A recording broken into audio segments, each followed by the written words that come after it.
Baik, Assalamualaikum warahmatullahi wabarakatuh. Kembali lagi di FD Channel. Pada video kali ini saya akan berbagi tentang cara melakukan penjualan atau pencairan dana investasi kita di aplikasi OVO Invest. Oleh karena itu, untuk teman-teman yang masih belum subscribe, untuk silahkan klik tombol subscribe dan jangan lupa di like, komen, dan juga di share jika video ini bermanfaat, dan juga untuk informasi seputar dunia investasi. Baik, sebelum saya langsung masuk ke caranya, sebelum itu saya akan membagikan tentang 6 tips investasi reksadana untuk pemula. Jadi, saya sarankan untuk teman-teman menyimak video ini sampai habis. Langsung saja, jadi tidak perlu bingung untuk mulai investasi. Semuanya bisa asal kita sudah punya tujuan. Jadi kita sudah tahu bahwa menabung di celengan atau di rekening bank bisa menyebabkan nilai uang kita tergerus karena inflasi. Sehingga bukannya uang atau nilai kita bertambah, malah akan semakin sedikit nilainya. Jadi oleh karena itu kita perlu berinvestasi untuk memenuhi kebutuhan hidup dan juga kebutuhan kita di masa depan. Salah satu produk investasi yang bisa menjadi pilihan bagi kita atau bagi pemula adalah investasi di reksadana. Reksadana adalah salah satu instrumen investasi yang terdiri dari berbagai aset di dalamnya, seperti saham, obligasi, atau surat utang dan juga deposito. Reksadana mengumpulkan uang dari banyak investor yang dikelola oleh manajer investasi supaya nilainya bisa berkembang.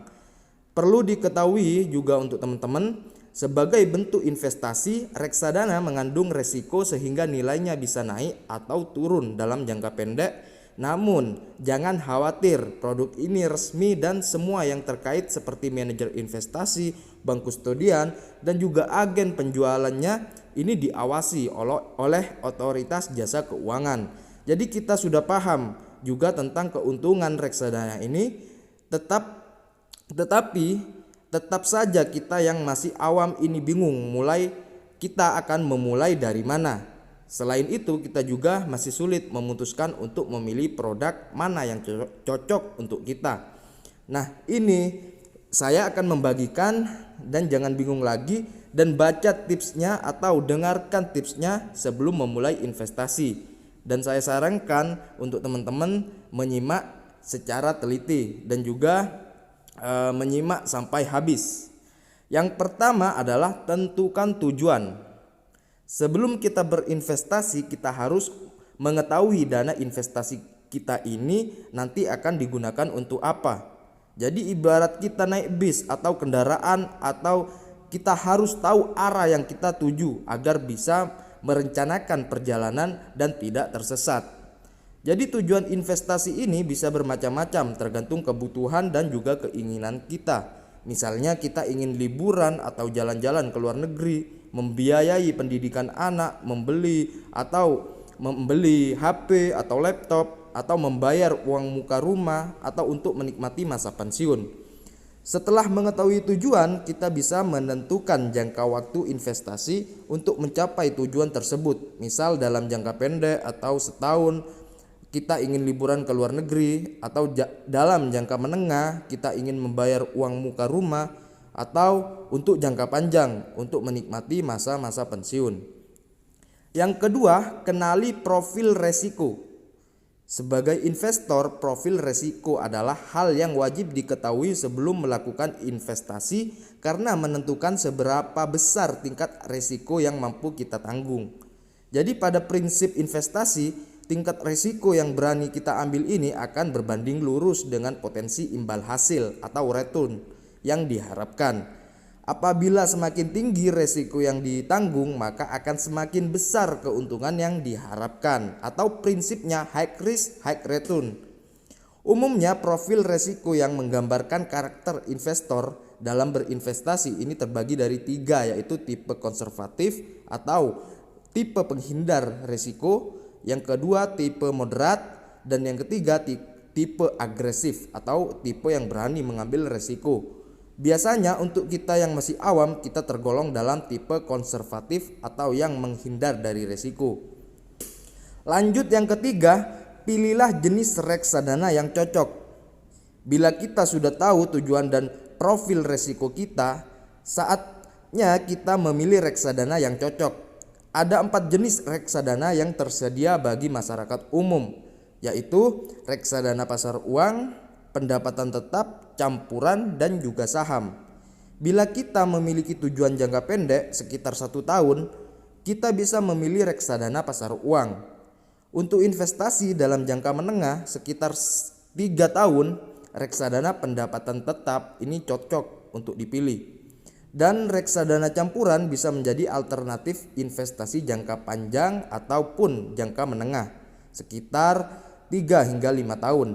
Kemudian reksadana saham cocok untuk investasi jangka panjang karena berpotensi memberikan keuntungan yang besar. Nah, karena kita masih pemula, ada baiknya kita coba dulu investasi jangka pendek di reksadana pasar uang yang cocok untuk profil resiko kita. Nanti seiring dengan berjalan waktu, kita sudah bisa lebih paham tentang pergerakan nilai reksadana.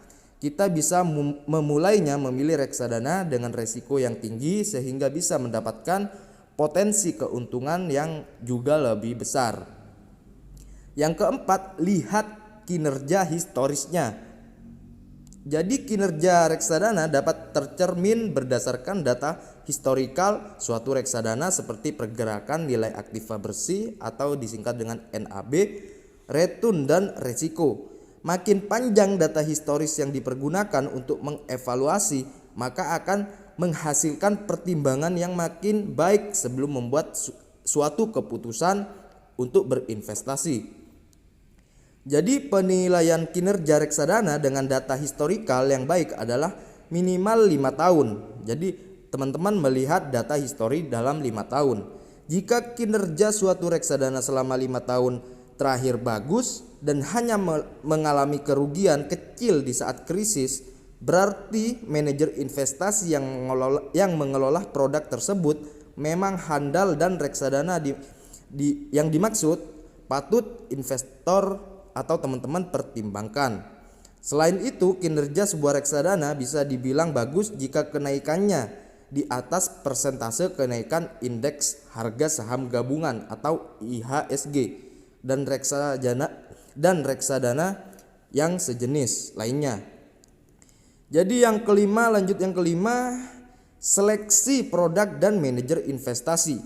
Sebelum memutuskan untuk membeli reksadana, kita harus mengetahui tidak hanya jenis reksadana, tetapi juga isi portofolio yang membentuk reksadana tersebut. Jadi selain itu, kita juga perlu mengenal manajer investasi yang mengelola produk-produk reksadana tersebut. Jadi segala informasi yang berkaitan dengan suatu produk reksadana, mulai dari manajer investasi, bank kustodian, hingga kebijakan investasi, telah tertera dalam prospektur reksadana. Selain itu, ada juga fund fact sheet yang diperbarui tiap bulan berisi tentang informasi dan kelolaan isi portofolio dan perbandingan kinerja reksadana. Terus yang terakhir, yang keenam adalah disiplin. Hal paling penting dalam berinvestasi adalah disiplin.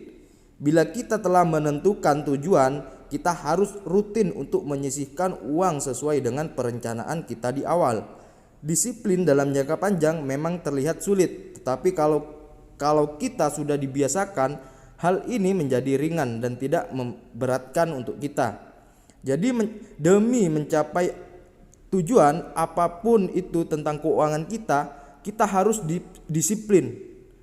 Kita harus menerapkan tentang kedisiplinan. Jadi menyisihkan uang gaji di awal bulan atau membeli reksadana menjadi salah satu strategi agar kita bisa disiplin, sehingga kita bisa berbelanja atau menggunakan sisa uang setelah investasi untuk kehidupan bulanan atau tujuan investasi kita tetap bisa tercapai. Ya, mungkin itu 6 tips dari saya, semoga bermanfaat untuk teman-teman. Lanjut ke tentang cara atau tutorialnya, cara menjual atau mencairkan dana investasi. Yang pertama, teman-teman langsung saja masuk ke menu invest. Nah, setelah itu silahkan pilih produk yang ingin teman-teman jual. Di sini Manulife OVO Bareksa Liquid karena hanya itu pilihannya. Tinggal teman-teman klik. Setelah itu teman-teman tinggal klik jual.